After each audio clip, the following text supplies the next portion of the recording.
All this week, we're shining our spotlight on Black History Month as we focus on those who illuminate our community every day. I spent some time earlier this month with a young minister here in Lexington who is a willing carrier of the torch, bridging yesterday's leaders to tomorrow's goal setters.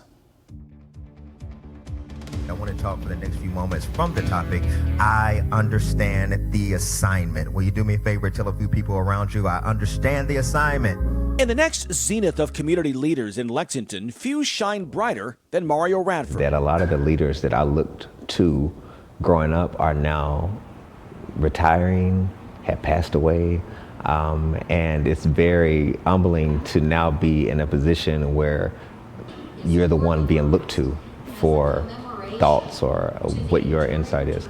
Mario has been the pastor of Growth Point Church for the past 9 years, but his outreach doesn't stop there. He also works as a substitute teacher and is an accomplished musician, uplifting and inspiring others at every turn. I've been in ministry for since I was probably 8. My dad is a pastor. I said I would never be a pastor. Was not interested to be a pastor. I was going to do music and music only. I thought that I was going to be the next Kirk Franklin, and that kind of didn't work out. It's the very thing I said I didn't want to do was what I wound up doing, and it's been one of the greatest calls that I've had. I think that music is the only thing that has permission. It can invade your space without your permission. You know, you just start singing songs that you don't remember, but it was on a commercial, you didn't even know you learned the song. But I think it's a great way to weave a message in 5 minutes or 3 minutes that, you know, if I was preaching, it'd take me 35 minutes to say what that song said in 3 minutes. And that's important. As our society changes, the messaging must adjust as well. There used to be a time where the church was the center of all things, where everyone was coming there, all meetings were there.